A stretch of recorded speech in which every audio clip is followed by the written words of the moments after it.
Now, Wynand, what does the scorecard actually look like? Can you talk me through it? Riyadh, yes, I've actually got a copy for us of the scorecard, which I've printed off the website of the DTI. And as you can see from the scorecard specifically, it's broken up. Firstly, it talks to the codes being ownership, management control, employment equity, skills development, preferential procurement, and enterprise development, as well as social investment.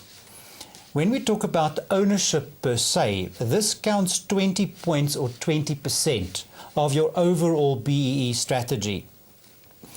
Ownership itself is broken up into voting rights, economic interest, realization points, and bonus points.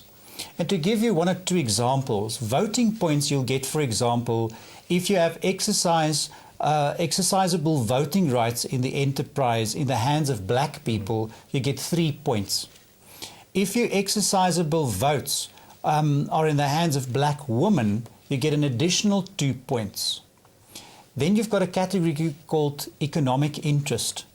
Economic interest of black people in the enterprise, 4 points. Economic interest of black women in the enterprise, an additional 2 points. And then you can have 1 point which you'll be awarded for if one of the following conditions are met.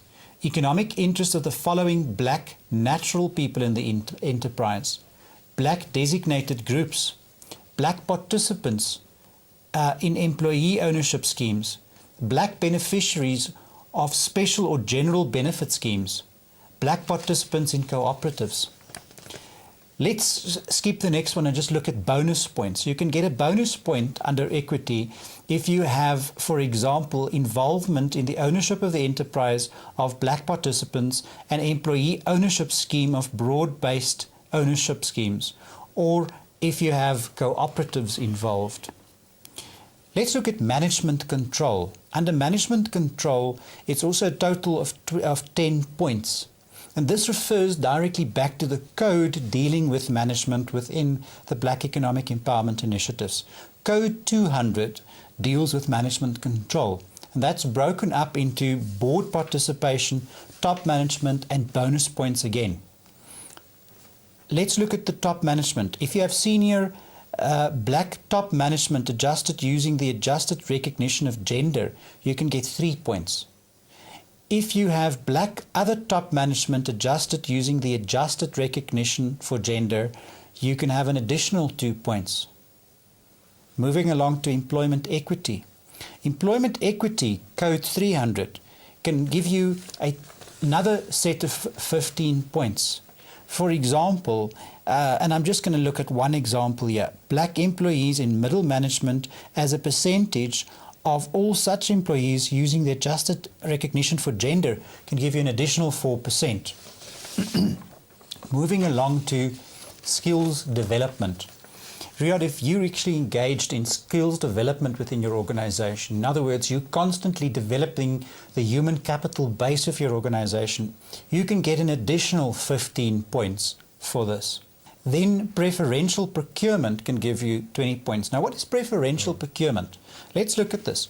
BEE procurement spend from all suppliers based on the BEE procurement recognition levels as a percentage of total measured procurement spent. This can give you as much as 12 points under preferential procurement. Now, what this basically means is that when you have a business, how well do you support other black economic empowered companies? The more business you would give to other BEE companies, the more points you can get under your preferential procurement. Then look at things like enterprise development.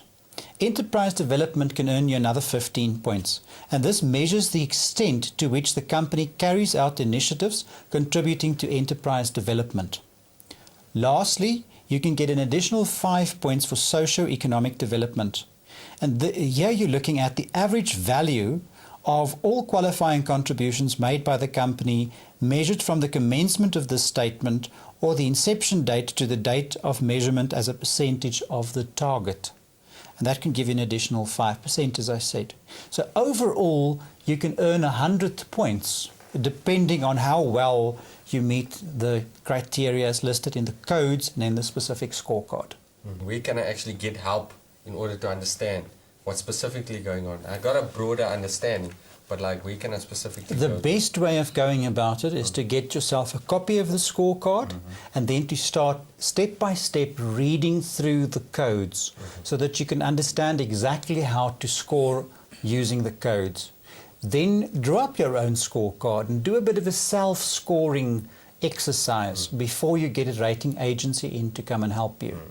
Once you've got your own in-house self-scoring card, get your staff input as well. Ask your colleagues what do they think. If you've got a training committee, let them make their input and recommendations. Take it to management, lobby it through your organization. In the process, also develop the type of targets that you see would be fit and realistic for your organization. This type of scorecard, Riyadh, no one's going to start with 100%.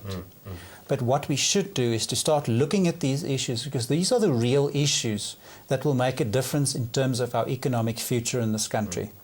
And if we can then develop targets using this particular scorecard, I think we're on the right way.